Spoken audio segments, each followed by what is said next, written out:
The Little Prince. Chapter 1.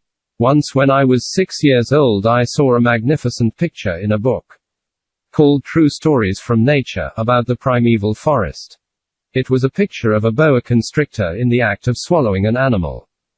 Here is a copy of the drawing. In the book it said, boa constrictors swallow their prey whole, without chewing it. After that they are not able to move. And they sleep through the 6 months that they need for digestion.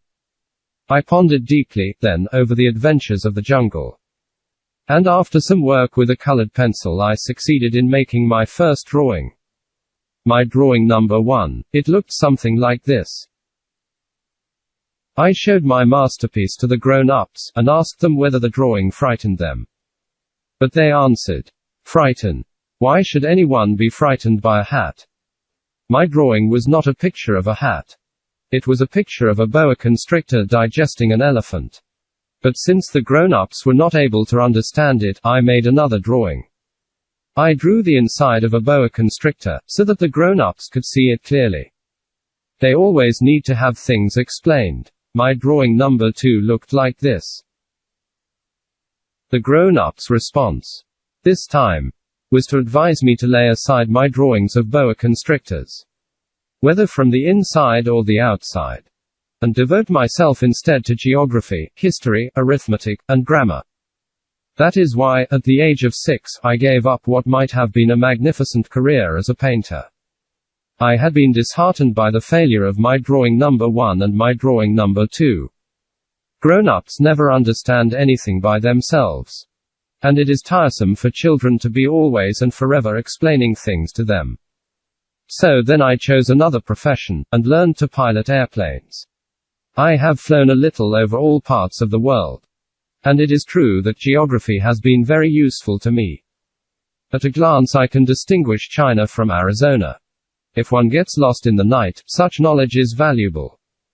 In the course of this life I have had a great many encounters with a great many people who have been concerned with matters of consequence. I have lived a great deal among grown-ups. I have seen them intimately, close at hand. And that hasn't much improved my opinion of them. Whenever I met one of them who seemed to me at all clear-sighted, I tried the experiment of showing him my drawing number 1, which I have always kept. I would try to find out, so, if this was a person of true understanding. But, whoever it was, he or she would always say, that is a hat.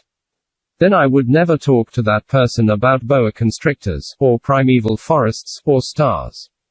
I would bring myself down to his level. I would talk to him about bridge, and golf, and politics, and neckties. And the grown-up would be greatly pleased to have met such a sensible man. The Little Prince. Chapter 2. So I lived my life alone, without anyone that I could really talk to. Until I had an accident with my plane in the desert of Sahara, 6 years ago. Something was broken in my engine. And as I had with me neither a mechanic nor any passengers, I set myself to attempt the difficult repairs all alone. It was a question of life or death for me. I had scarcely enough drinking water to last a week. The first night, then, I went to sleep on the sand, 1,000 miles from any human habitation. I was more isolated than a shipwrecked sailor on a raft in the middle of the ocean. Thus you can imagine my amazement, at sunrise, when I was awakened by an odd little voice. It said, if you please draw me a sheep. What? Draw me a sheep? I jumped to my feet, completely thunderstruck. I blinked my eyes hard. I looked carefully all around me. And I saw a most extraordinary small person, who stood there examining me with great seriousness. Here you may see the best portrait that, later, I was able to make of him. But my drawing is certainly very much less charming than its model. That, however, is not my fault. The grown-ups discouraged me in my painter's career when I was 6 years old. And I never learned to draw anything, except boas from the outside and boas from the inside. Now I stared at this sudden apparition with my eyes fairly starting out of my head in astonishment. Remember, I had crashed in the desert 1,000 miles from any inhabited region. And yet my little man seemed neither to be straying uncertainly among the sands, nor to be fainting from fatigue or hunger or thirst or fear. Nothing about him gave any suggestion of a child lost in the middle of the desert, 1,000 miles from any human habitation. When at last I was able to speak, I said to him, "But what are you doing here?" And in answer he repeated, very slowly, as if he was speaking of a matter of great consequence, "If you please draw me a sheep." When a mystery is too overpowering, one dare not disobey. Absurd as it might seem to me. 1,000 miles from any human habitation and in danger of death. I took out of my pocket a sheet of paper and my fountain pen. But then I remembered how my studies had been concentrated on geography, history, arithmetic and grammar, and I told the little chap, a little crossly, too, that I did not know how to draw. He answered me, "That doesn't matter. Draw me a sheep." But I had never drawn a sheep. So I drew for him one of the two pictures I had drawn so often. It was that of the boa constrictor from the outside. And I was astounded to hear the little fellow greet it with, "No, no, no. I do not want an elephant inside a boa constrictor. A boa constrictor is a very dangerous creature, and an elephant is very cumbersome. Where I live, everything is very small. What I need is a sheep. Draw me a sheep." So then I made a drawing. He looked at it carefully, then he said, "No, this sheep is already very sickly. Make me another." So I made another drawing. My friend smiled gently and indulgently. "You see yourself," he said, "that this is not a sheep. This is a ram. It has horns." So then I did my drawing over once more. But it was rejected too, just like the others. "This one is too old. I want a sheep that will live a long time." By this time my patience was exhausted, because I was in a hurry to start taking my engine apart. So I tossed off this drawing. And I threw out an explanation with it. "This is only his box. The sheep you asked for is inside." I was very surprised to see a light break over the face of my young judge. "That is exactly the way I wanted it. Do you think that this sheep will have to have a great deal of grass?" "Why?" "Because where I live everything is very small." "There will surely be enough grass for him," I said. "It is a very small sheep that I have given you." He bent his head over the drawing. "Not so small that, look. He has gone to sleep." And that is how I made the acquaintance of the little prince. The Little Prince. Chapter 3. It took me a long time to learn where he came from. The little prince, who asked me so many questions, never seemed to hear the ones I asked him. It was from words dropped by chance that, little by little, everything was revealed to me. The first time he saw my airplane, for instance. "I shall not draw my airplane, that would be much too complicated for me," he asked me. "What is that object?" "That is not an object. It flies. It is an airplane. It is my airplane." And I was proud to have him learn that I could fly. He cried out then, "What? You dropped down from the sky?" "Yes," I answered, modestly. "Oh. That is funny." And the little prince broke into a lovely peal of laughter, which irritated me very much. I like my misfortunes to be taken seriously. Then he added, "So you, too, come from the sky. Which is your planet?" At that moment I caught a gleam of light in the impenetrable mystery of his presence. And I demanded, abruptly, "Do you come from another planet?" But he did not reply. He tossed his head gently, without taking his eyes from my plane. "It is true that on that you can't have come from very far away." And he sank into a reverie, which lasted a long time. Then, taking my sheep out of his pocket, he buried himself in the contemplation of his treasure. You can imagine how my curiosity was aroused by this half-confidence about the other planets. I made a great effort, therefore, to find out more on this subject. "My little man, where do you come from? What is this, where I live, of which you speak? Where do you want to take your sheep?" After a reflective silence he answered, The thing that is so good about the box you have given me is that at night he can use it as his house. That is so. And if you are good, I will give you a string, too, so that you can tie him during the day, and a post to tie him to. But the little prince seemed shocked by this offer. Tie him. What a queer idea. But if you don't tie him, I said, he will wander off somewhere, and get lost. My friend broke into another peal of laughter. But where do you think he would go? Anywhere. Straight ahead of him. Then the little prince said, earnestly, that doesn't matter. Where I live, everything is so small. And, with perhaps a hint of sadness, he added, straight ahead of him, nobody can go very far. The Little Prince. Chapter 4. I had thus learned a second fact of great importance. This was that the planet the little prince came from was scarcely any larger than a house. But that did not really surprise me much. I knew very well that in addition to the great planets such as the Earth, Jupiter, Mars, Venus, to which we have given names, there are also hundreds of others, some of which are so small that one has a hard time seeing them through the telescope. When an astronomer discovers one of these, he does not give it a name, but only a number. He might call it, for example, asteroid 325. I have serious reason to believe that the planet from which the little prince came is the asteroid known as B612. This asteroid has only once been seen through the telescope. That was by a Turkish astronomer, in 1909. On making his discovery, the astronomer had presented it to the International Astronomical Congress in a great demonstration. But he was in Turkish costume, and so nobody would believe what he said. Grown-ups are like that. Fortunately. However, for the reputation of asteroid B612, a Turkish dictator made a law that his subjects, under pain of death, should change to European costume. So in 1920 the astronomer gave his demonstration all over again, dressed with impressive style and elegance. And this time everybody accepted his report. If I have told you these details about the asteroid, and made a note of its number for you, it is on account of the grown-ups and their ways. When you tell them that you have made a new friend, they never ask you any questions about essential matters. They never say to you, what does his voice sound like?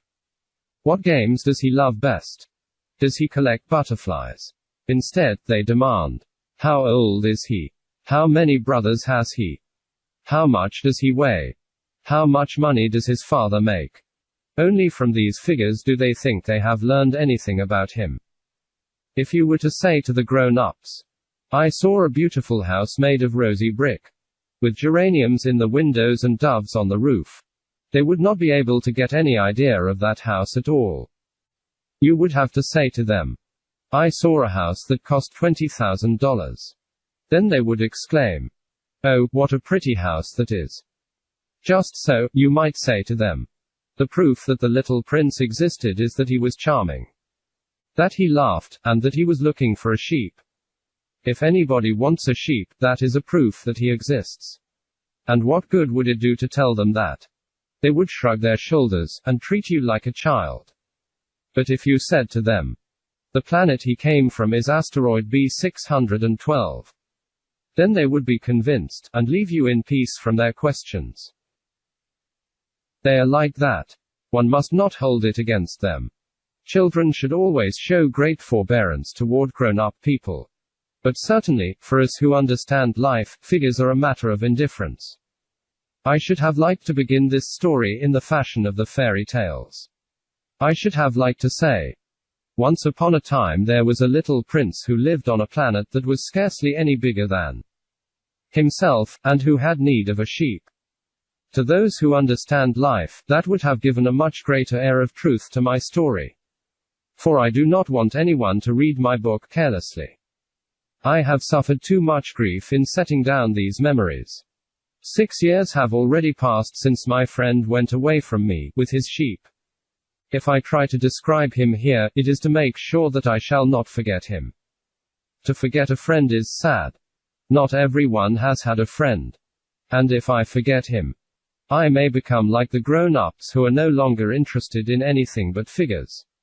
It is for that purpose, again, that I have bought a box of paints and some pencils. It is hard to take up drawing again at my age, when I have never made any pictures except those of the boa constrictor from the outside and the boa constrictor from the inside, since I was 6. I shall certainly try to make my portraits as true to life as possible. But I am not at all sure of success. One drawing goes along all right, and another has no resemblance to its subject. I make some errors, too, in the little prince's height. In one place he is too tall and in another too short. And I feel some doubts about the color of his costume. So I fumble along as best I can, now good, now bad, and I hope generally fair to middling. In certain more important details I shall make mistakes, also. But that is something that will not be my fault. My friend never explained anything to me. He thought, perhaps, that I was like himself. But I, alas, do not know how to see sheep through the walls of boxes. Perhaps I am a little like the grown-ups. I have had to grow old. The Little Prince. Chapter 5. As each day passed I would learn, in our talk, something about the little prince's planet, his departure from it, his journey.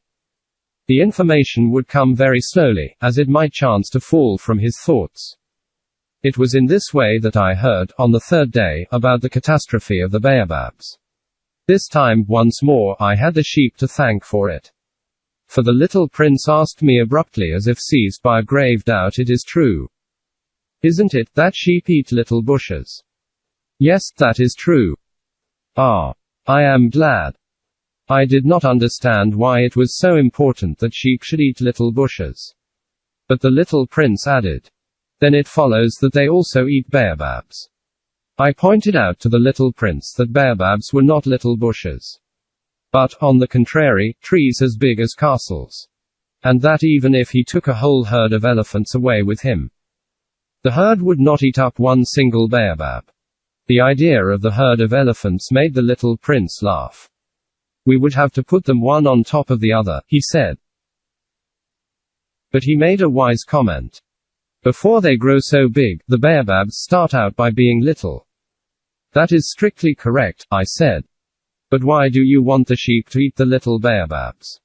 He answered me at once, "Oh, come, come," as if he were speaking of something that was self-evident. And I was obliged to make a great mental effort to solve this problem, without any assistance. Indeed, as I learned, there were on the planet where the little prince lived, as on all planets, good plants and bad plants. In consequence, there were good seeds from good plants, and bad seeds from bad plants. But seeds are invisible. They sleep deep in the heart of the earth's darkness, until someone among them is seized with the desire to awaken. Then this little seed will stretch itself and begin timidly at first to push a charming little sprig inoffensively upward toward the sun. If it is only a sprout of radish or the sprig of a rose bush, one would let it grow wherever it might wish. But when it is a bad plant, one must destroy it as soon as possible, the very first instant that one recognizes it. Now there were some terrible seeds on the planet that was the home of the little prince. And these were the seeds of the baobab. The soil of that planet was infested with them. A baobab is something you will never be able to get rid of if you attend to it too late. It spreads over the entire planet. It bores clear through it with its roots. And if the planet is too small, and the baobabs are too many, they split it in pieces. It is a question of discipline, the little prince said to me later on. When you've finished your own toilet in the morning, then it is time to attend to the toilet of your planet, just so, with the greatest care. You must see to it that you pull up regularly all the baobabs. At the very first moment when they can be distinguished from the rosebushes which they resemble so closely in their earliest youth. It is very tedious work, the little prince added, but very easy. And one day he said to me, "You ought to make a beautiful drawing, so that the children where you live can see exactly how all this is. That would be very useful to them if they were to travel some day.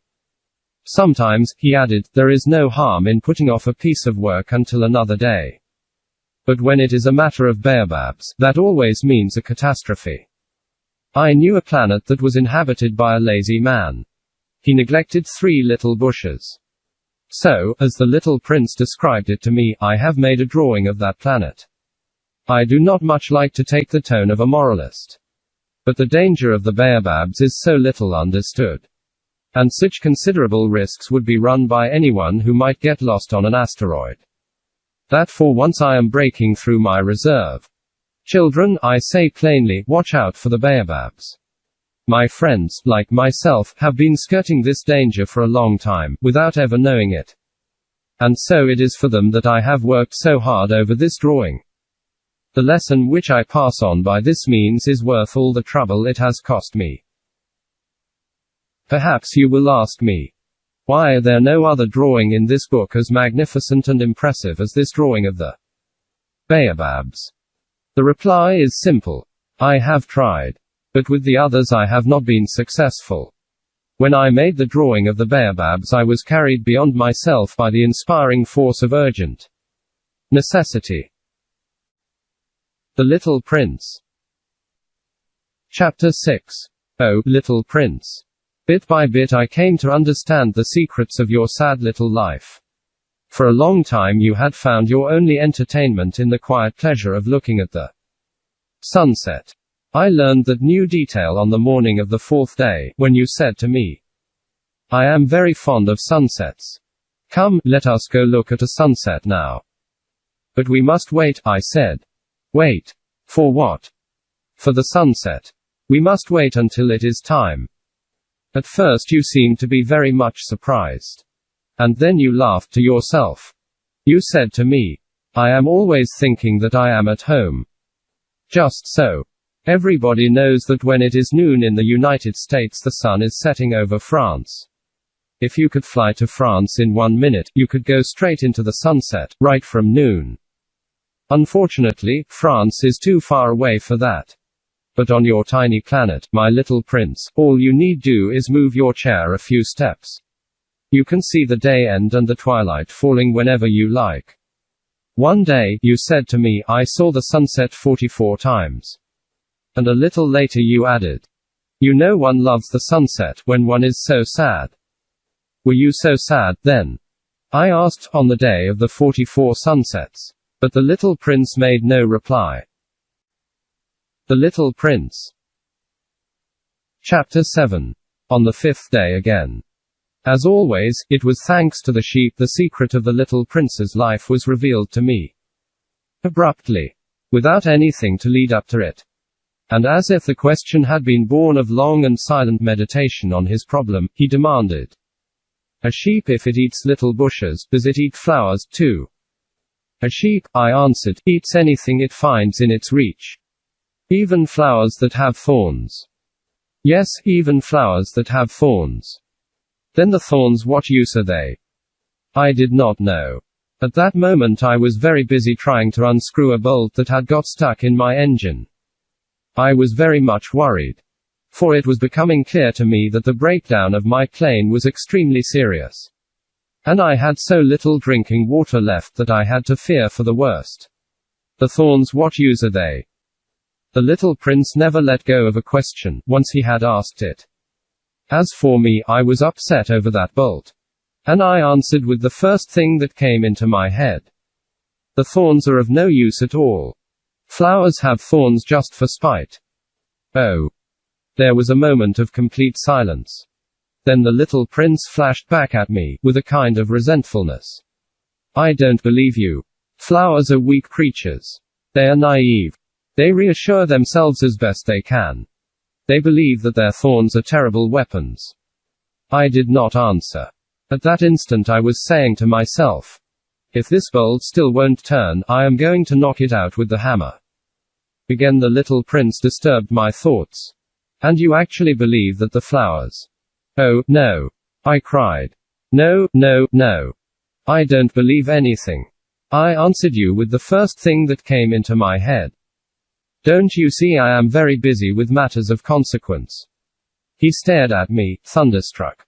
Matters of consequence. He looked at me there. With my hammer in my hand. my fingers black with engine grease. Bending down over an object which seemed to him extremely ugly. You talk just like the grown-ups. That made me a little ashamed. But he went on, relentlessly. You mix everything up together. You confuse everything. He was really very angry. He tossed his golden curls in the breeze. I know a planet where there is a certain red-faced gentleman. He has never smelled a flower. He has never looked at a star. He has never loved anyone. He has never done anything in his life but add up figures. And all day he says over and over, just like you. I am busy with matters of consequence. And that makes him swell up with pride. But he is not a man, he is a mushroom. A what? A mushroom. The little prince was now white with rage. The flowers have been growing thorns for millions of years. For millions of years the sheep have been eating them just the same. And is it not a matter of consequence to try to understand why the flowers go to so much trouble to grow thorns which are never of any use to them? Is the warfare between the sheep and the flowers not important? Is this not of more consequence than a fat red-faced gentleman's sums? And if I know myself one flower which is unique in the world, which grows nowhere but on my planet, but which one little sheep can destroy in a single bite some morning, without even noticing what he is doing, oh, you think that is not important? His face turned from white to red as he continued. If someone loves a flower, of which just one single blossom grows in all the millions and millions of stars, it is enough to make him happy just to look at the stars. He can say to himself, somewhere, my flower is there. But if the sheep eats the flower, in one moment all his stars will be darkened. And you think that is not important? He could not say anything more. His words were choked by sobbing. The night had fallen. I had let my tools drop from my hands.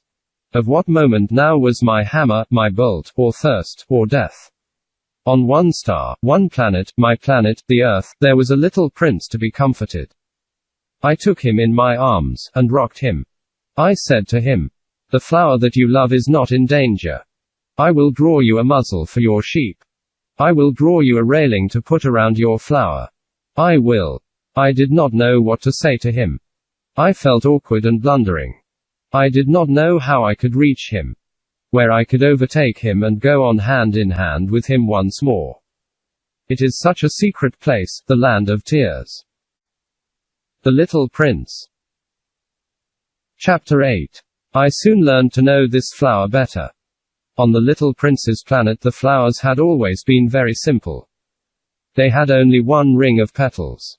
They took up no room at all. They were a trouble to nobody. One morning they would appear in the grass, and by night they would have faded peacefully away.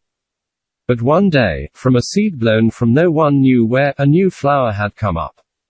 And the little prince had watched very closely over this small sprout which was not like any other small sprouts on his planet. It might, you see, have been a new kind of baobab. The shrub soon stopped growing, and began to get ready to produce a flower.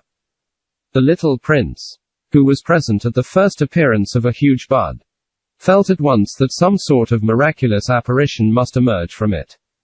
But the flower was not satisfied to complete the preparations for her beauty in the shelter of her green chamber. She chose her colors with the greatest care. She dressed herself slowly. She adjusted her petals one by one.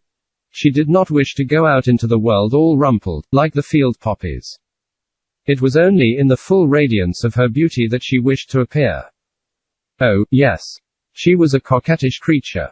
And her mysterious adornment lasted for days and days. Then one morning, exactly at sunrise, she suddenly showed herself. And, after working with all this painstaking precision, she yawned and said, "Ah. I am scarcely awake. I beg that you will excuse me. My petals are still all disarranged." But the little prince could not restrain his admiration. "Oh. How beautiful you are. Am I not?" The flower responded, sweetly. "And I was born at the same moment as the sun." The little prince could guess easily enough that she was not any too modest, but how moving and exciting she was. I think it is time for breakfast, she added an instant later. If you would have the kindness to think of my needs. And the little prince, completely abashed, went to look for a sprinkling can of fresh water. So, he tended the flower. So, too, she began very quickly to torment him with her vanity, which was, if the truth be known, a little difficult to deal with. One day, for instance, when she was speaking of her 4 thorns, she said to the little prince, "Let the tigers come with their claws." "There are no tigers on my planet," the little prince objected. "And, anyway, tigers do not eat weeds." "I am not a weed," the flower replied, sweetly. "Please excuse me. I am not at all afraid of tigers," she went on, "but I have a horror of drafts. I suppose you wouldn't have a screen for me." "A horror of drafts, that is bad luck. For a plant," remarked the little prince, and added to himself, "this flower is a very complex creature. At night I want you to put me under a glass globe. It is very cold where you live. In the place I came from." But she interrupted herself at that point. She had come in the form of a seed. She could not have known anything of any other worlds. Embarrassed over having let herself be caught on the verge of such a naive untruth, she coughed 2 or 3 times, in order to put the little prince in the wrong. "The screen. I was just going to look for it when you spoke to me." Then she forced her cough a little more so that he should suffer from remorse just the same. So the little prince, in spite of all the goodwill that was inseparable from his love, had soon come to doubt her. He had taken seriously words which were without importance, and it made him very unhappy. "I ought not to have listened to her," he confided to me one day. "One never ought to listen to the flowers. One should simply look at them and breathe their fragrance. Mine perfumed all my planet. But I did not know how to take pleasure in all her grace. This tale of claws, which disturbed me so much, should only have filled my heart with tenderness and pity." And he continued his confidences. "The fact is that I did not know how to understand anything.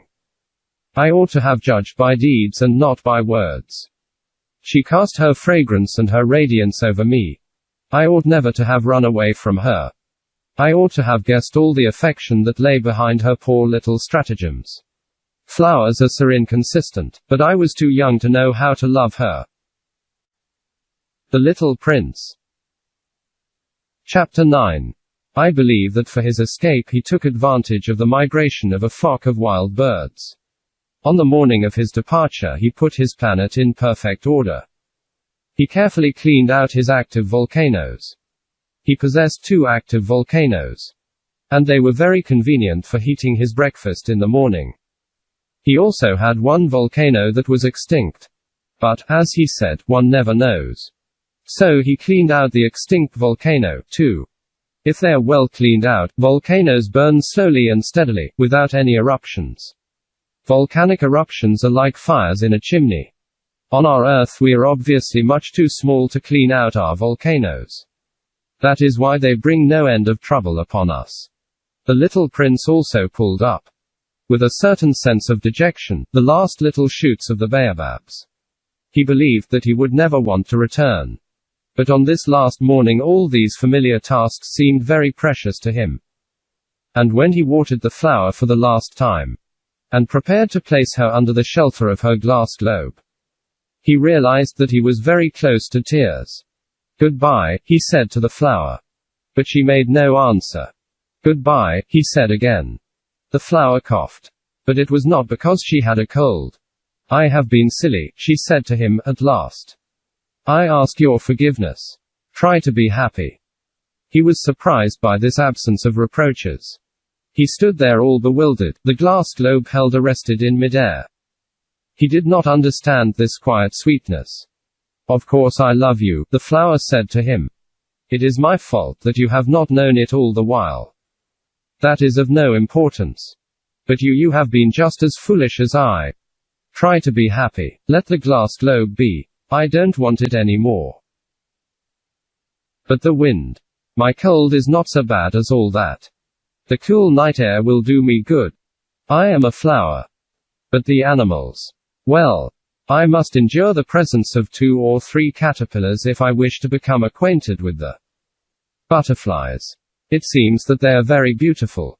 And if not the butterflies and the caterpillars who will call upon me, you will be far away. As for the large animals, I am not at all afraid of any of them. I have my claws. And, naively, she showed her 4 thorns. Then she added, don't linger like this. You have decided to go away. Now go, for she did not want him to see her crying. She was such a proud flower. The Little Prince. Chapter 10. He found himself in the neighborhood of the asteroids 325, 326, 327, 328, 329, and 330. He began, therefore, by visiting them, in order to add to his knowledge. The first of them was inhabited by a king, clad in royal purple and ermine. He was seated upon a throne which was at the same time both simple and majestic. Ah! Here is a subject, exclaimed the king, when he saw the little prince coming. And the little prince asked himself, how could he recognize me when he had never seen me before? He did not know how the world is simplified for kings. To them, all men are subjects. Approach, so that I may see you better, said the king, who felt consumingly proud of being at last a king over somebody. The little prince looked everywhere to find a place to sit down. But the entire planet was crammed and obstructed by the king's magnificent ermine robe. So he remained standing upright, and, since he was tired, he yawned. It is contrary to etiquette to yawn in the presence of a king, the monarch said to him. I forbid you to do so. I can't help it. I can't stop myself, replied the little prince, thoroughly embarrassed. I have come on a long journey, and I have had no sleep. Ah, then, the king said. I order you to yawn. It is years since I have seen anyone yawning. Yawns, to me, are objects of curiosity. Come, now. Yawn again. It is an order. That frightens me. I cannot, any more, murmured the little prince, now completely abashed. Hum, replied the king. Then I order you sometimes to yawn and sometimes to. He sputtered a little, and seemed vexed. For what the king fundamentally insisted upon was that his authority should be respected. He tolerated no disobedience. He was an absolute monarch. But, because he was a very good man, he made his orders reasonable. If I ordered a general, he would say, by way of example, if I ordered a general to change himself into a sea-bird, and if the general did not obey me, that would not be the fault of the general. It would be my fault. May I sit down? Came now a timid inquiry from the little prince. I order you to do so. The king answered him, and majestically gathered in a fold of his ermine mantle. But the little prince was wondering. The planet was tiny. Over what could this king really rule? Sire, he said to him, I beg that you will excuse my asking you a question. I order you to ask me a question, the king hastened to assure him. Sire, over what do you rule? Over everything, said the king, with magnificent simplicity. Over everything. The king made a gesture, which took in his planet, the other planets, and all the stars. Over all that? Asked the little prince. Over all that, the king answered. For his rule was not only absolute. It was also universal. And the stars obey you. Certainly they do, the king said. They obey instantly. I do not permit insubordination. Such power was a thing for the little prince to marvel at. If he had been master of such complete authority, he would have been able to watch the sunset. Not 44 times in one day, but 72, or even 100, or even 200 times, without ever having to move his chair. And because he felt a bit sad as he remembered his little planet which he had forsaken, he plucked up his courage to ask the king a favor. I should like to see a sunset. Do me that kindness. Order the sun to set. If I ordered a general to fly from one flower to another like a butterfly, or to write a tragic drama, or to change himself into a sea-bird, and if the general did not carry out the order that he had received, Which one of us would be in the wrong? The king demanded. The general, or myself? You, said the little prince firmly. Exactly. One must require from each one the duty which each one can perform, the king went on. Accepted authority rests first of all on reason. If you ordered your people to go and throw themselves into the sea, they would rise up in revolution. I have the right to require obedience because my orders are reasonable. Then my sunset. The little prince reminded him. For he never forgot a question once he had asked it. You shall have your sunset. I shall command it. But, according to my science of government, I shall wait until conditions are favorable. When will that be? Inquired the little prince. Hum, replied the king. And before saying anything else he consulted a bulky almanac. Hum, that will be that will be this evening about 20 minutes to 8. And you will see how well I am obeyed. The little prince yawned. He was regretting his lost sunset. And then, too, he was already beginning to be a little bored. I have nothing more to do here, he said to the king. So I shall set out on my way again. Do not go, said the king, who was very proud of having a subject. Do not go. I will make you a minister. Minister of what? Minister of justice. But there is nobody here to judge. We do not know that, the king said to him. I have not yet made a complete tour of my kingdom. I am very old. There is no room here for a carriage. And it tires me to walk. Oh, but I have looked already, said the little prince, turning around to give one more glance to the other side of the planet. On that side, as on this, there was nobody at all. Then you shall judge yourself, the king answered. That is the most difficult thing of all. It is much more difficult to judge oneself than to judge others. If you succeed in judging yourself rightly, then you are indeed a man of true wisdom. Yes, said the little prince, but I can judge myself anywhere. I do not need to live on this planet. Hum, said the king. I have good reason to believe that somewhere on my planet there is an old rat. I hear him at night. You can judge this old rat. From time to time you will condemn him to death. Thus his life will depend on your justice. But you will pardon him on each occasion. For he must be treated thriftily. He is the only one we have. I, replied the little prince, do not like to condemn anyone to death. And now I think I will go on my way. No, said the king. But the little prince, having now completed his preparations for departure, had no wish to grieve the old monarch.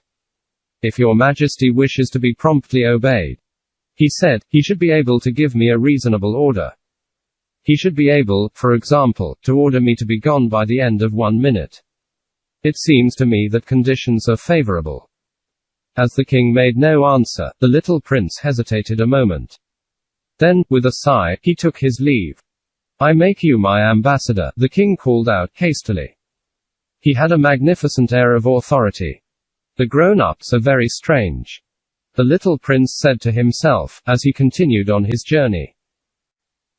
The Little Prince. Chapter 11. The second planet was inhabited by a conceited man. I am about to receive a visit from an admirer, he exclaimed from afar, when he first saw the little prince coming. For, to conceited men, all other men are admirers. Good morning, said the little prince. That is a queer hat you are wearing. It is a hat for salutes, the conceited man replied. It is to raise in salute when people acclaim me. Unfortunately, nobody at all ever passes this way. Yes, said the little prince, who did not understand what the conceited man was talking about. Clap your hands, one against the other, the conceited man now directed him. The little prince clapped his hands. The conceited man raised his hat in a modest salute. This is more entertaining than the visit to the king, the little prince said to himself. And he began again to clap his hands, one against the other. The conceited man again raised his hat in salute. After 5 minutes of this exercise, the little prince grew tired of the game's monotony. And what should one do to make the hat come down? He asked. But the conceited man did not hear him. Conceited people never hear anything but praise. Do you really admire me very much? He demanded of the little prince. What does that mean, admire? To admire means that you regard me as the handsomest, the best dressed, the richest, and the most intelligent man on this planet. But you are the only man on your planet. Do me this kindness. Admire me just the same. I admire you, said the little prince, shrugging his shoulders slightly, but what is there in that to interest you so much?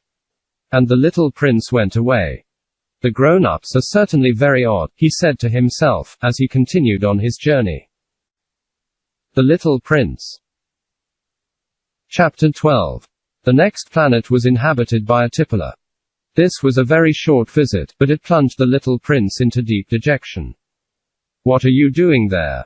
He said to the tippler, whom he found settled down in silence before a collection of empty bottles and also a collection of full bottles.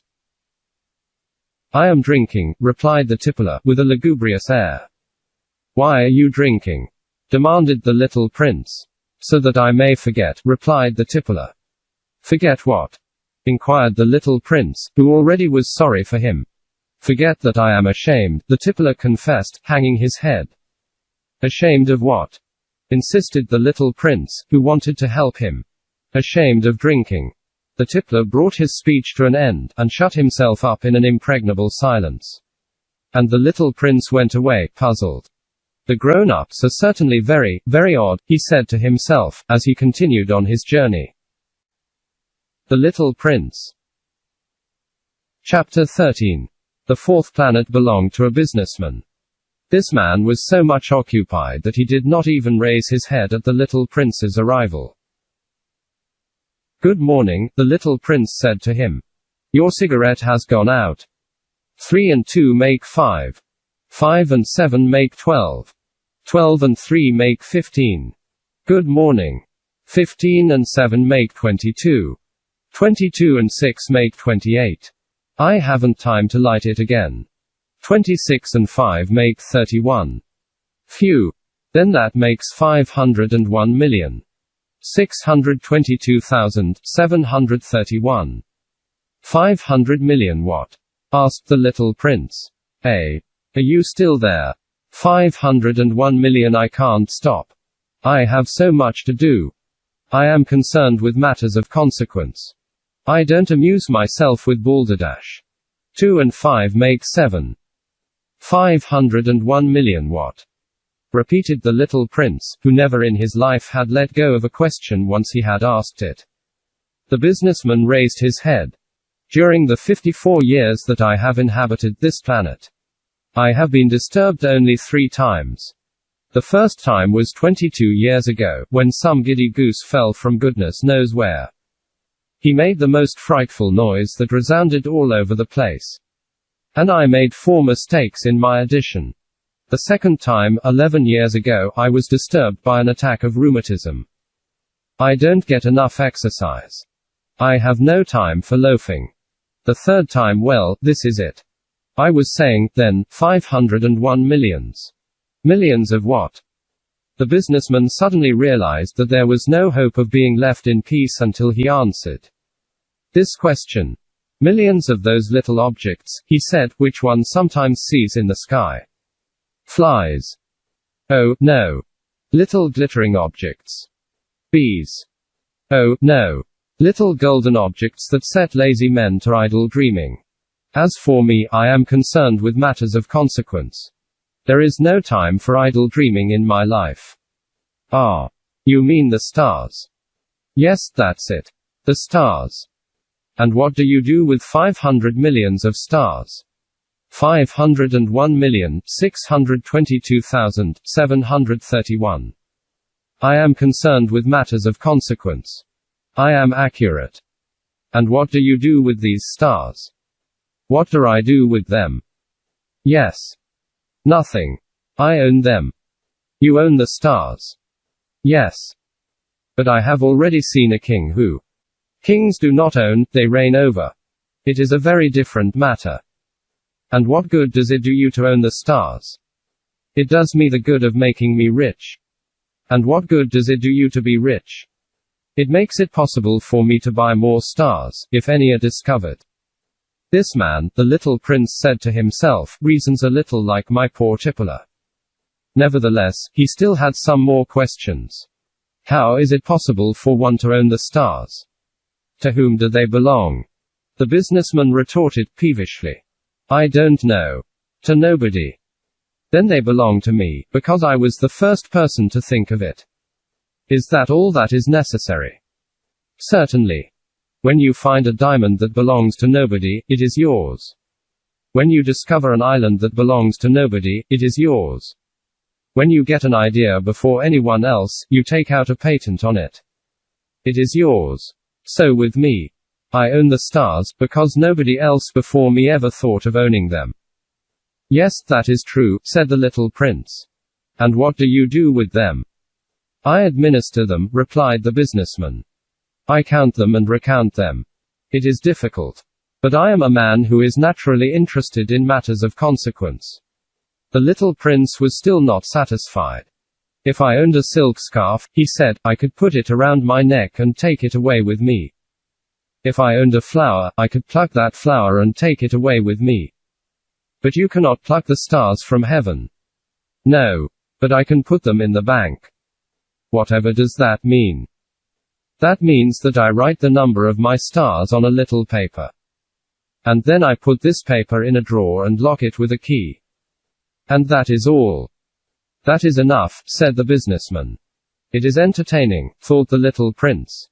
It is rather poetic. But it is of no great consequence. On matters of consequence, the little prince had ideas which were very different from those of the grown-ups. I myself own a flower. He continued his conversation with the businessman, which I water every day. I own 3 volcanoes, which I clean out every week. For I also clean out the one that is extinct. One never knows. It is of some use to my volcanoes, and it is of some use to my flower, that I own them. But you are of no use to the stars.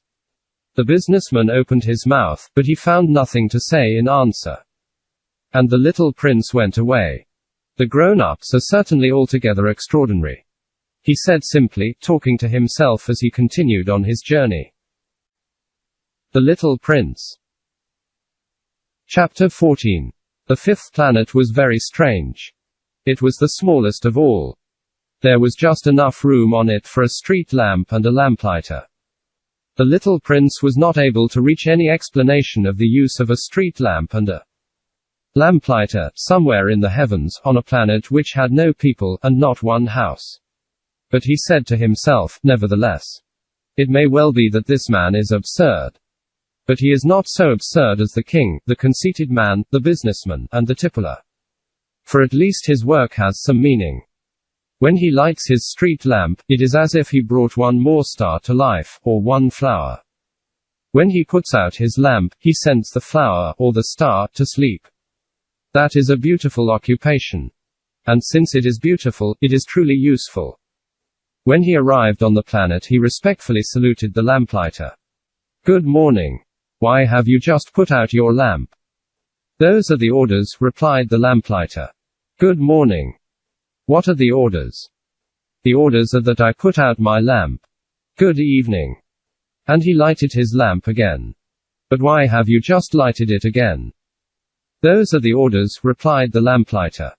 I do not understand, said the little prince. There is nothing to understand, said the lamplighter. Orders are orders. Good morning. And he put out his lamp. Then he mopped his forehead with a handkerchief decorated with red squares. I follow a terrible profession. In the old days it was reasonable. I put the lamp out in the morning, and in the evening I lighted it again. I had the rest of the day for relaxation and the rest of the night for sleep. And the orders have been changed since that time. The orders have not been changed, said the lamplighter. That is the tragedy. From year to year the planet has turned more rapidly and the orders have not been changed. Then what? Asked the little prince. Then the planet now makes a complete turn every minute. And I no longer have a single second for repose. Once every minute I have to light my lamp and put it out. That is very funny. A day lasts only 1 minute, here where you live. It is not funny at all, said the lamplighter. While we have been talking together, a month has gone by. A month. Yes, a month. 30 minutes. 30 days. Good evening. And he lighted his lamp again. As the little prince watched him, he felt that he loved this lamplighter who was so faithful to his orders. He remembered the sunsets which he himself had gone to seek in other days, merely by pulling up his chair. And he wanted to help his friend. You know, he said, I can tell you a way you can rest whenever you want to. I always want to rest, said the lamplighter. For it is possible for a man to be faithful and lazy at the same time. The little prince went on with his explanation. Your planet is so small that 3 strides will take you all the way around it. To be always in the sunshine, you need only walk along rather slowly. When you want to rest, you will walk and the day will last as long as you like. That doesn't do me much good, said the lamplighter. The one thing I love in life is to sleep. Then you're unlucky, said the little prince. I am unlucky, said the lamplighter. Good morning. And he put out his lamp. That man, said the little prince to himself.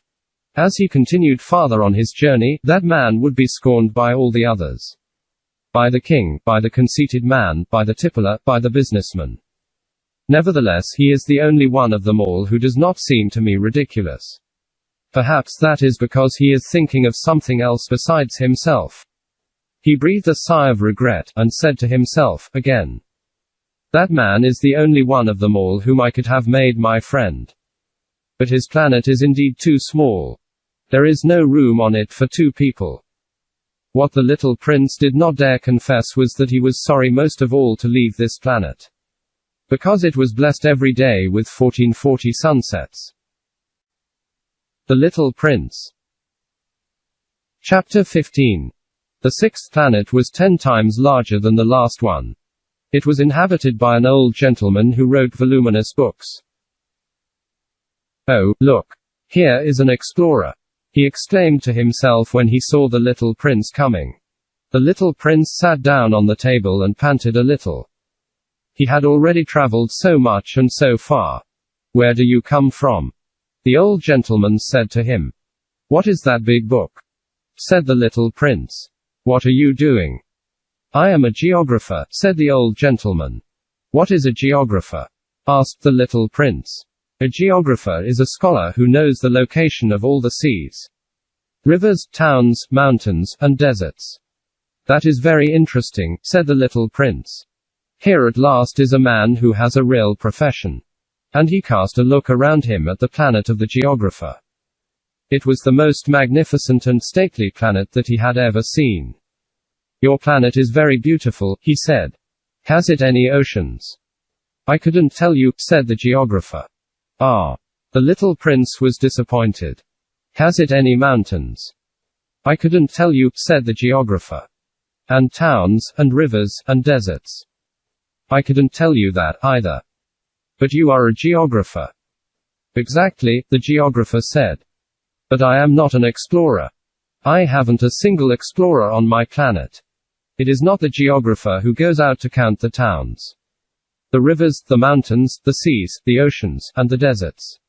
The geographer is much too important to go loafing about. He does not leave his desk. But he receives the explorers in his study. He asks them questions, and he notes down what they recall of their travels. And if the recollections of any one among them seem interesting to him, the geographer orders an inquiry into that explorer's moral character. Why is that? Because an explorer who told lies would bring disaster on the books of the geographer. So would an explorer who drank too much. Why is that? Asked the little prince. Because intoxicated men see double. Then the geographer would note down 2 mountains in a place where there was only one.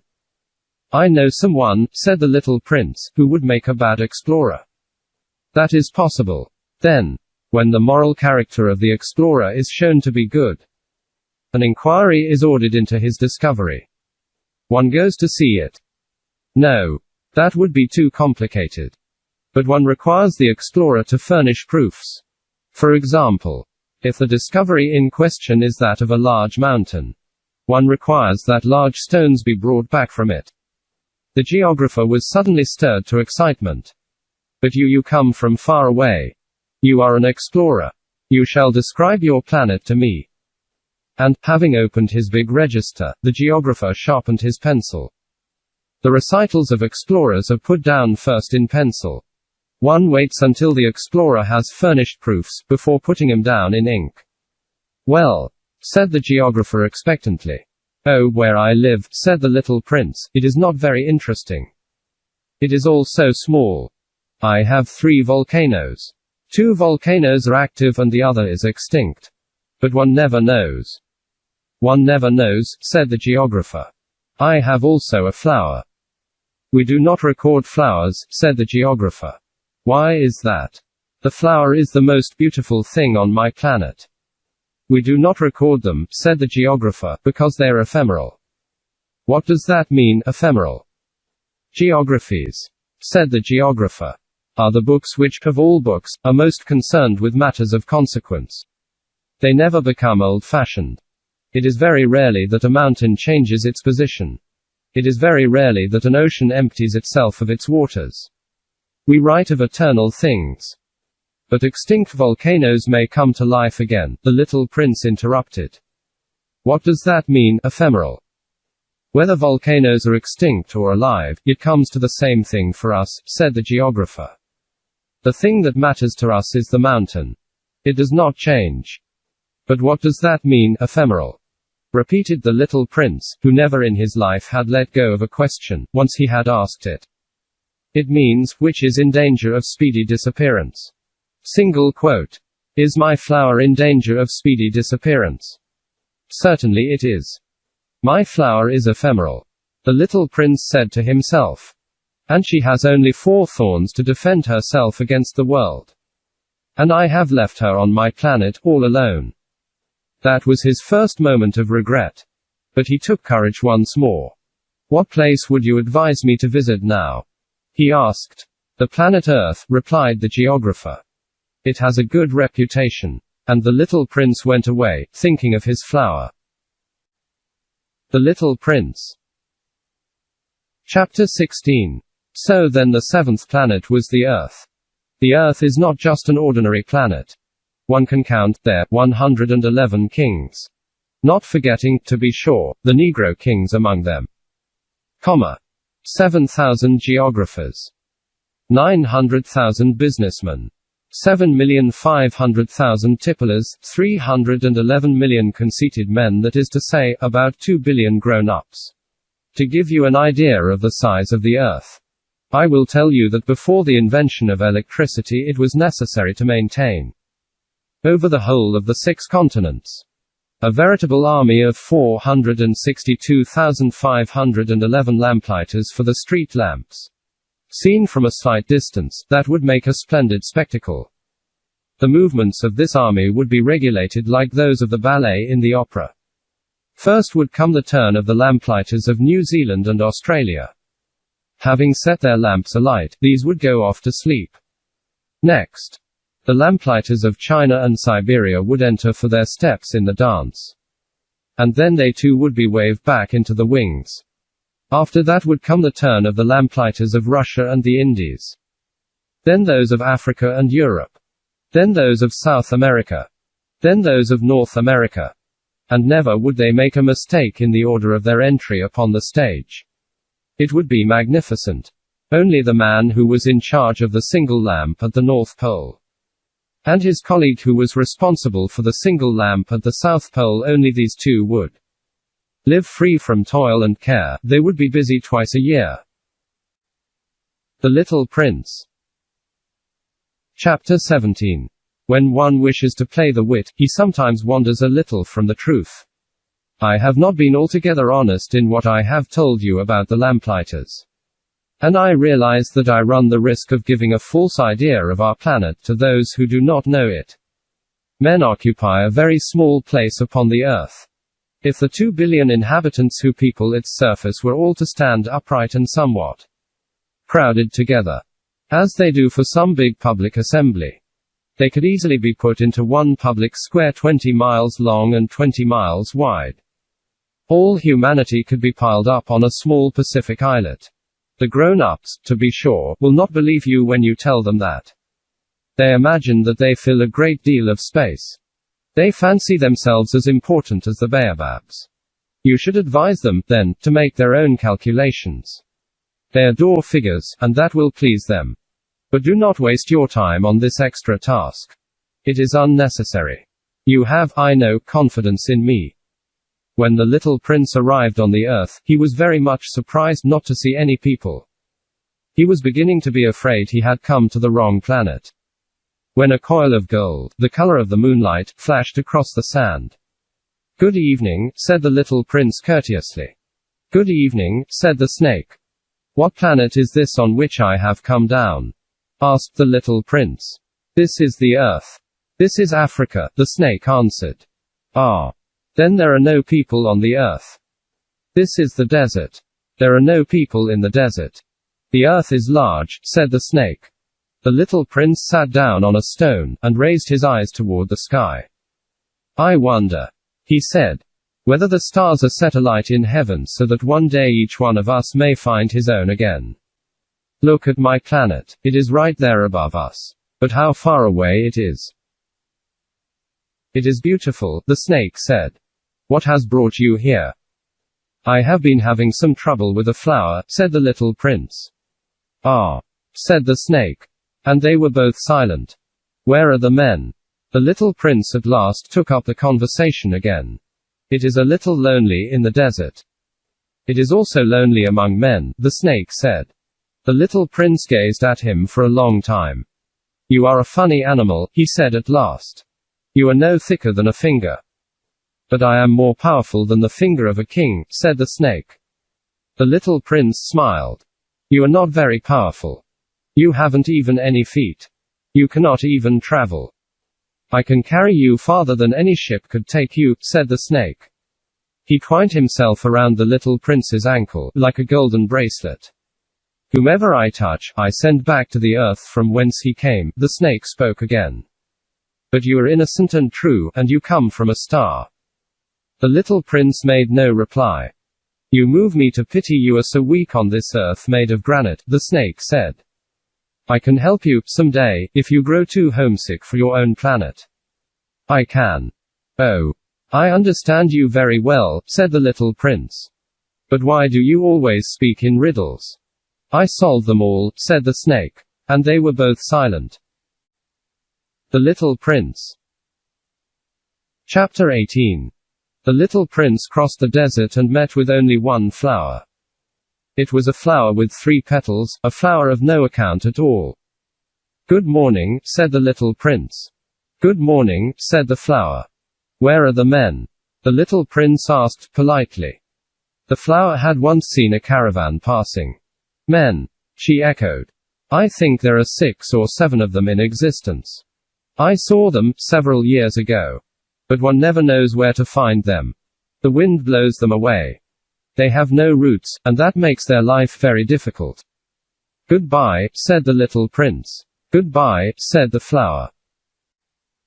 The Little Prince. Chapter 19. After that, the little prince climbed a high mountain. The only mountains he had ever known were the 3 volcanoes, which came up to his knees. And he used the extinct volcano as a footstool. From a mountain as high as this one, he said to himself, "I shall be able to see the whole planet at one glance, and all the people." But he saw nothing, save peaks of rock that were sharpened like needles. "Good morning," he said courteously. "Good morning, good morning, good morning," answered the echo. "Who are you?" said the little prince. "Who are you, who are you, who are you?" answered the echo. "Be my friends." "I am all alone," he said. "I am all alone, all alone, all alone," answered the echo. What a queer planet, he thought. It is altogether dry, and altogether pointed, and altogether harsh and forbidding. And the people have no imagination. They repeat whatever one says to them. On my planet I had a flower, she always was the first to speak. The Little Prince. Chapter 20. But it happened that after walking for a long time through sand and rocks and snow, the little prince at last came upon a road. And all roads lead to the abodes of men. "Good morning," he said. He was standing before a garden, all abloom with roses. "Good morning," said the roses. The little prince gazed at them. They all looked like his flower. "Who are you?" he demanded, thunderstruck. "We are roses," the roses said. And he was overcome with sadness. His flower had told him that she was the only one of her kind in all the universe. And here were 5,000 of them, all alike, in one single garden. She would be very much annoyed, he said to himself, if she should see that. She would cough most dreadfully. And she would pretend that she was dying, to avoid being laughed at. And I should be obliged to pretend that I was nursing her back to life, for if I did not do that, to humble myself also, she would really allow herself to die. Then he went on with his reflections. I thought that I was rich, with a flower that was unique in all the world. And all I had was a common rose. A common rose. And 3 volcanoes that come up to my knees, and one of them perhaps extinct forever. That doesn't make me a very great prince. And he lay down in the grass and cried. Chapter 21. It was then that the fox appeared. "Good morning," said the fox. "Good morning." The little prince responded politely, although when he turned around he saw nothing. "I am right here," the voice said, "under the apple tree." "Who are you?" asked the little prince, and added, "You are very pretty to look at." "I am a fox," the fox said. "Come and play with me," proposed the little prince. "I am so unhappy." "I cannot play with you," the fox said. "I am not tamed." "Ah. Please excuse me," said the little prince. But, after some thought, he added, "What does that mean, tame?" "You do not live here," said the fox. "What is it that you are looking for?" "I am looking for men," said the little prince. "What does that mean, tame?" "Men," said the fox. "They have guns, and they hunt. It is very disturbing. They also raise chickens. These are their only interests. Are you looking for chickens?" "No," said the little prince. "I am looking for friends." "What does that mean, tame?" "It is an act too often neglected," said the fox. "It means to establish ties." "To establish ties." "Just that," said the fox. "To me. You are still nothing more than a little boy who is just like 100,000 other little boys. And I have no need of you. And you, on your part, have no need of me. To you, I am nothing more than a fox like 100,000 other foxes. But if you tame me, then we shall need each other. To me, you will be unique in all the world. To you, I shall be unique in all the world." "I am beginning to understand," said the little prince. "There is a flower. I think that she has tamed me." "It is possible," said the fox. "On the earth one sees all sorts of things." "Oh, but this is not on the earth," said the little prince. The fox seemed perplexed, and very curious. "On another planet?" "Yes." "Are there hunters on that planet?" "No." "Ah, that is interesting. Are there chickens?" "No." "Nothing is perfect," sighed the fox. But he came back to his idea. "My life is very monotonous," the fox said. "I hunt chickens. Men hunt me. All the chickens are just alike, and all the men are just alike. And, in consequence, I am a little bored. But if you tame me, it will be as if the sun came to shine on my life. I shall know the sound of a step that will be different from all the others. Other steps send me hurrying back underneath the ground. Yours will call me, like music, out of my burrow. And then look. You see the grain fields down yonder. I do not eat bread. Wheat is of no use to me. The wheat fields have nothing to say to me. And that is sad. But you have hair that is the color of gold. Think how wonderful that will be when you have tamed me. The grain, which is also golden, will bring me back the thought of you. And I shall love to listen to the wind in the wheat." The fox gazed at the little prince, for a long time. "Please tame me," he said. "I want to, very much," the little prince replied. "But I have not much time. I have friends to discover, and a great many things to understand. One only understands the things that one tames, said the fox. Men have no more time to understand anything. They buy things already made at the shops. But there is no shop anywhere where one can buy friendship, and so men have no friends anymore. If you want a friend, tame me. What must I do to tame you? Asked the little prince. You must be very patient, replied the fox. First you will sit down at a little distance from me like that in the grass. I shall look at you out of the corner of my eye, and you will say nothing. Words are the source of misunderstandings. But you will sit a little closer to me, every day. The next day the little prince came back. It would have been better to come back at the same hour, said the fox. If, for example, you come at 4 o'clock in the afternoon, then at 3 o'clock I shall begin to be happy. I shall feel happier and happier as the hour advances. At 4 o'clock, I shall already be worrying and jumping about. I shall show you how happy I am. But if you come at just any time, I shall never know at what hour my heart is to be ready to greet you. One must observe the proper rites. What is a rite? Asked the little prince. Those also are actions too often neglected, said the fox. They are what make one day different from other days, 1 hour from other hours. There is a rite, for example, among my hunters. Every Thursday they dance with the village girls. So Thursday is a wonderful day for me. I can take a walk as far as the vineyards. But if the hunters danced at just any time, every day would be like every other day, and I should never have any vacation at all. So the little prince tamed the fox. And when the hour of his departure drew near, "Ah," said the fox, "I shall cry."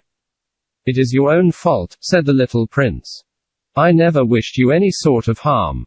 But you wanted me to tame you." "Yes, that is so," said the fox. "But now you are going to cry," said the little prince. "Yes, that is so," said the fox. "Then it has done you no good at all."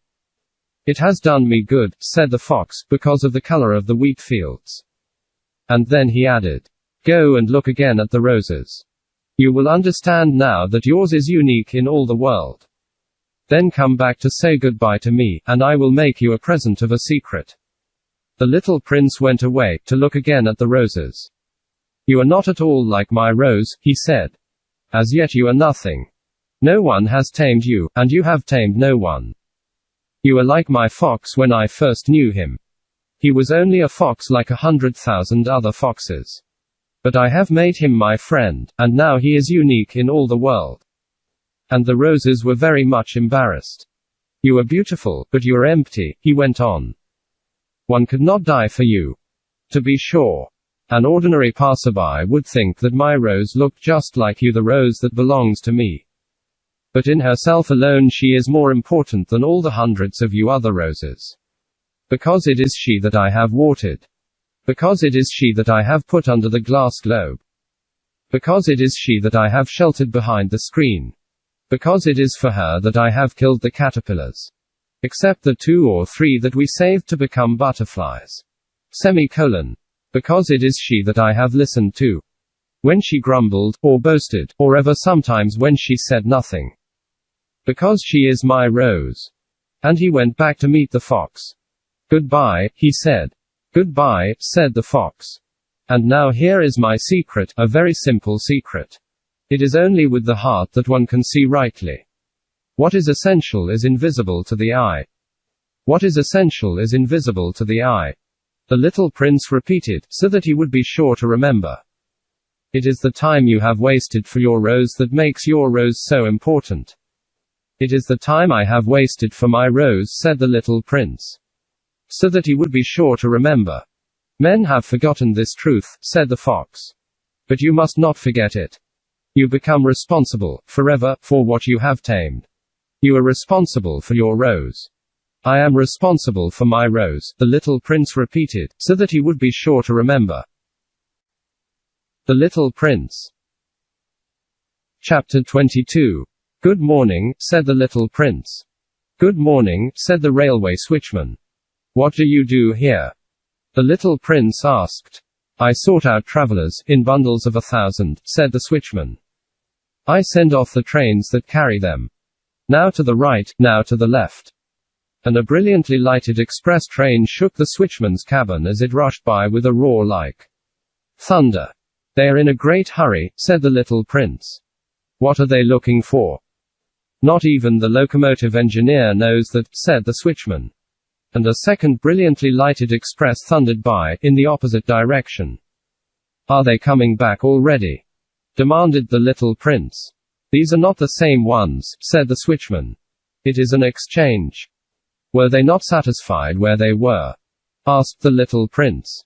No one is ever satisfied where he is, said the switchman. And they heard the roaring thunder of a third brilliantly lighted express. Are they pursuing the first travelers? Demanded the little prince. They are pursuing nothing at all, said the switchman. They are asleep in there, or if they are not asleep they are yawning.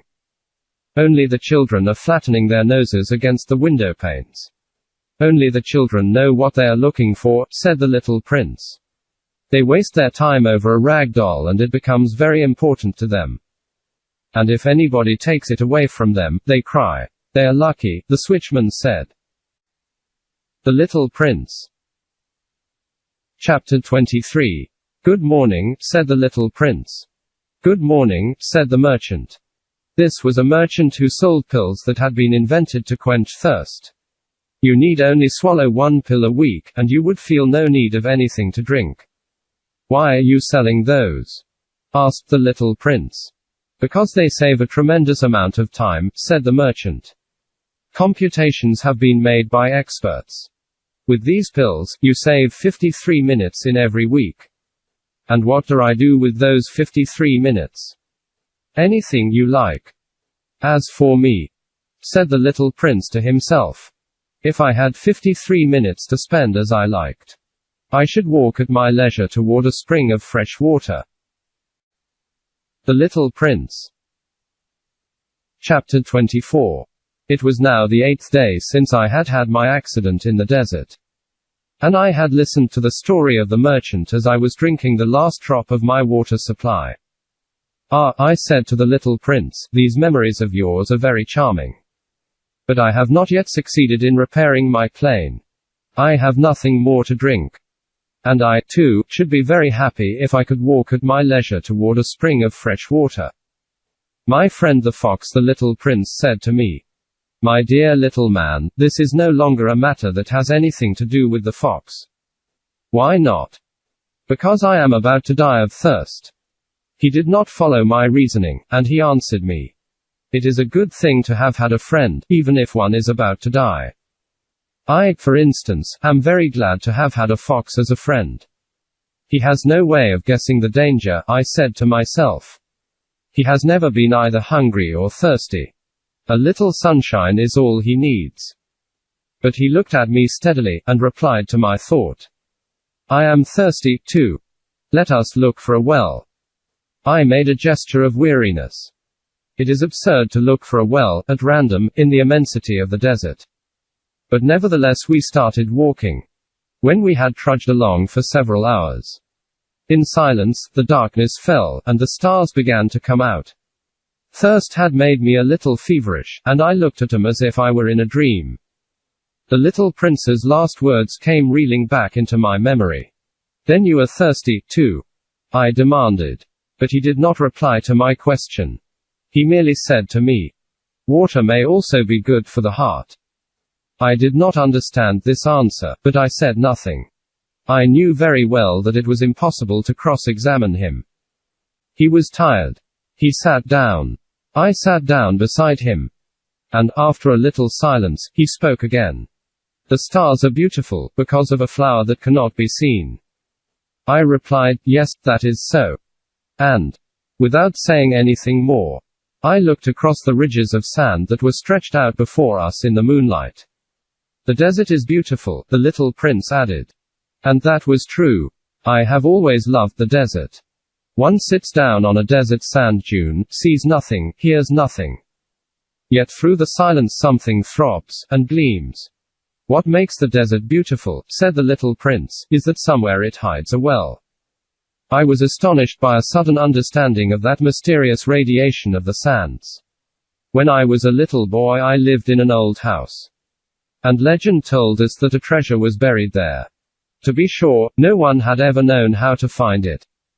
Perhaps no one had ever even looked for it. But it cast an enchantment over that house. My home was hiding a secret in the depths of its heart. Yes, I said to the little prince. The house, the stars, the desert, what gives them their beauty is something that is invisible. I am glad, he said, that you agree with my fox. As the little prince dropped off to sleep, I took him in my arms and set out walking once more. I felt deeply moved, and stirred. It seemed to me that I was carrying a very fragile treasure. It seemed to me, even, that there was nothing more fragile on all earth. In the moonlight I looked at his pale forehead, his closed eyes, his locks of hair that trembled in the wind, and I said to myself, what I see here is nothing but a shell. What is most important is invisible. As his lips opened slightly with the suspicion of a half smile, I said to myself, again, what moves me so deeply about this little prince who is sleeping here? Is his loyalty to a flower the image of a rose that shines through his whole being like the flame of a lamp, even when he is asleep? And I felt him to be more fragile still. I felt the need of protecting him, as if he himself were a flame that might be extinguished by a little puff of wind. And, as I walked on so, I found the well, at daybreak. The Little Prince. Chapter 25. Men, said the little prince, set out on their way in express trains, but they do not know what they are looking for. Then they rush about, and get excited, and turn round and round. And he added, it is not worth the trouble. The well that we had come to was not like the wells of the Sahara. The wells of the Sahara are mere holes dug in the sand. This one was like a well in a village. But there was no village here, and I thought I must be dreaming. It is strange, I said to the little prince. Everything is ready for use. The pulley, the bucket, the rope. He laughed, touched the rope, and set the pulley to working. And the pulley moaned, like an old weather vane which the wind has long since forgotten. Do you hear? Said the little prince. We have wakened the well, and it is singing. I did not want him to tire himself with the rope. Leave it to me, I said. It is too heavy for you. I hoisted the bucket slowly to the edge of the well and set it there happy. Tired as I was, over my achievement. The song of the pulley was still in my ears. And I could see the sunlight shimmer in the still trembling water. I am thirsty for this water, said the little prince. Give me some of it to drink. And I understood what he had been looking for. I raised the bucket to his lips. He drank, his eyes closed. It was as sweet as some special festival treat. This water was indeed a different thing from ordinary nourishment. Its sweetness was born of the walk under the stars, the song of the pulley, the effort of my arms. It was good for the heart, like a present. When I was a little boy. The lights of the Christmas tree. The music of the midnight mass. The tenderness of smiling faces, used to make up, so, the radiance of the gifts I received. The men where you live, said the little prince, raise 5,000 roses in the same garden and they do not find in it what they are looking for. They do not find it, I replied. And yet what they are looking for could be found in one single rose, or in a little water. Yes, that is true, I said. And the little prince added. But the eyes are blind. One must look with the heart. I had drunk the water. I breathed easily. At sunrise the sand is the color of honey. And that honey color was making me happy, too. What brought me, then, this sense of grief? You must keep your promise, said the little prince, softly, as he sat down beside me once more. What promise? You know, a muzzle for my sheep. I am responsible for this flower. I took my rough drafts of drawings out of my pocket. The little prince looked him over, and laughed as he said, your baobabs, they look a little like cabbages. Oh. I had been so proud of my baobabs. Your fox, his ears look a little like horns. And they're too long. And he laughed again. You are not fair, little prince, I said. I don't know how to draw anything except boa constrictors from the outside and boa constrictors from the inside. Oh, that will be all right, he said, children understand. So then I made a pencil sketch of a muzzle. And as I gave it to him, my heart was torn. You have plans that I do not know about, I said. But he did not answer me. He said to me, instead, you know my descent to the earth. Tomorrow will be its anniversary. Then, after a silence, he went on. I came down very near here. And he flushed. And once again, without understanding why, I had a queer sense of sorrow. One question, however, occurred to me. Then it was not by chance that on the morning when I first met you a week ago you were strolling along like that, all alone, 1,000 miles from any inhabited region. You were on your back to the place where you landed. The little prince flushed again. And I added, with some hesitancy. Perhaps it was because of the anniversary. The little prince flushed once more. He never answered questions, but when one flushes, does that not mean yes? Ah, I said to him, I am a little frightened. But he interrupted me. Now you must work. You must return to your engine. I will be waiting for you here. Come back tomorrow evening. But I was not reassured. I remembered the fox. One runs the risk of weeping a little, if one lets himself be tamed. The Little Prince. Chapter 26. Beside the well there was the ruin of an old stone wall. When I came back from my work the next evening, I saw from some distance away my little prince sitting on top of a wall, with his feet dangling. And I heard him say, "Then you don't remember. This is not the exact spot." Another voice must have answered him, for he replied to it. Yes, yes. It is the right day, but this is not the place. I continued my walk toward the wall. At no time did I see or hear anyone. The little prince, however, replied once again. Exactly. You will see where my track begins, in the sand. You have nothing to do but wait for me there. I shall be there tonight. I was only 20 meters from the wall, and I still saw nothing. After a silence the little prince spoke again. You have good poison. You are sure that it will not make me suffer too long? I stopped in my tracks, my heart torn asunder. But still I did not understand. Now go away, said the little prince. I want to get down from the wall. I dropped my eyes, then, to the foot of the wall, and I leaped into the air. There before me, facing the little prince, was one of those yellow snakes that take just 30 seconds to bring your life to an end. Even as I was digging into my pocket to get out my revolver, I made a running step back. But, at the noise I made, the snake let himself flow easily across the sand like the dying spray of a fountain. And, in no apparent hurry, disappeared, with a light metallic sound, among the stones. I reached the wall just in time to catch my little man in my arms. His face was white as snow. What does this mean? I demanded. Why are you talking with snakes? I had loosened the golden muffler that he always wore. I had moistened his temples, and had given him some water to drink. And now I did not dare ask him any more questions. He looked at me very gravely, and put his arms around my neck. I felt his heart beating like the heart of a dying bird, shot with someone's rifle. I am glad that you have found what was the matter with your engine, he said.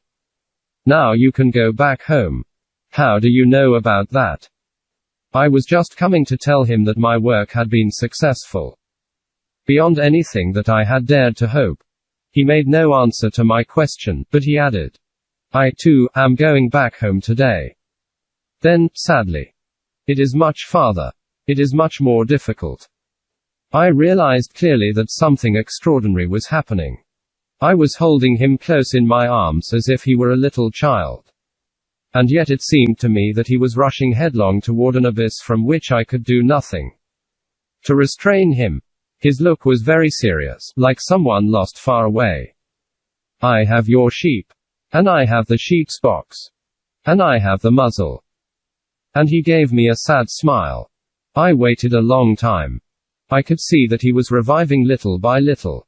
Dear little man, I said to him, you are afraid. He was afraid, there was no doubt about that. But he laughed lightly. I shall be much more afraid this evening. Once again I felt myself frozen by the sense of something irreparable. And I knew that I could not bear the thought of never hearing that laughter any more. For me, it was like a spring of fresh water in the desert. Little man, I said, I want to hear you laugh again.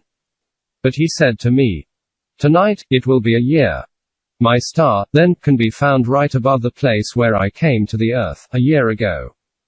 Little man, I said, tell me that it is only a bad dream, this affair of the snake, and the meeting place, and the star. But he did not answer my plea. He said to me, instead, the thing that is important is the thing that is not seen. Yes, I know. It is just as it is with the flower. If you love a flower that lives on a star, it is sweet to look at the sky at night. All the stars are abloom with flowers. Yes, I know. It is just as it is with the water. Because of the pulley, and the rope, what you gave me to drink was like music. You remember how good it was. Yes, I know. And at night you will look up at the stars. Where I live everything is so small that I cannot show you where my star is to be found. It is better, like that. My star will just be one of the stars, for you. And so you will love to watch all the stars in the heavens. They will all be your friends. And, besides, I am going to make you a present. He laughed again. Ah, little prince, dear little prince. I love to hear that laughter. That is my present. Just that. It will be as it was when we drank the water. What are you trying to say? All men have the stars, he answered, but they are not the same things for different people. For some, who are travelers, the stars are guides. For others, they are no more than little lights in the sky. For others, who are scholars, they are problems. For my businessmen, they were wealth. But all these stars are silent. You alone will have the stars as no one else has them. What are you trying to say? In one of the stars I shall be living. In one of them I shall be laughing. And so it will be as if all the stars were laughing, when you look at the sky at night. You will have stars that can laugh. And he laughed again. And when your sorrow is comforted. Time soothes all sorrows. You will be content that you have known me. You will always be my friend. You will want to laugh with me. And you will sometimes open your window, for that pleasure. And your friends will be properly astonished to see you laughing as you look up at the sky. Then you will say to them, yes, the stars always make me laugh. And they will think you are crazy. It will be a very shabby trick that I shall have played on you. And he laughed again. It will be as if, in place of the stars, I had given you a great number of little bells that knew how to laugh. And he laughed again. Then he quickly became serious. Tonight do not come. I shall not leave you, I said. I shall look as if I were suffering. I shall look a little as if I were dying. It is like that. Do not come to see that. It is not worth the trouble. I shall not leave you. But he was worried. I tell you it is also because of the snake. He must not bite you. Snakes, they are malicious creatures. This one might bite you just for fun. I shall not leave you. But a thought came to reassure him, it is true that they have no more poison for a second bite. That night I did not see him set out on his way. He got away from me without making a sound.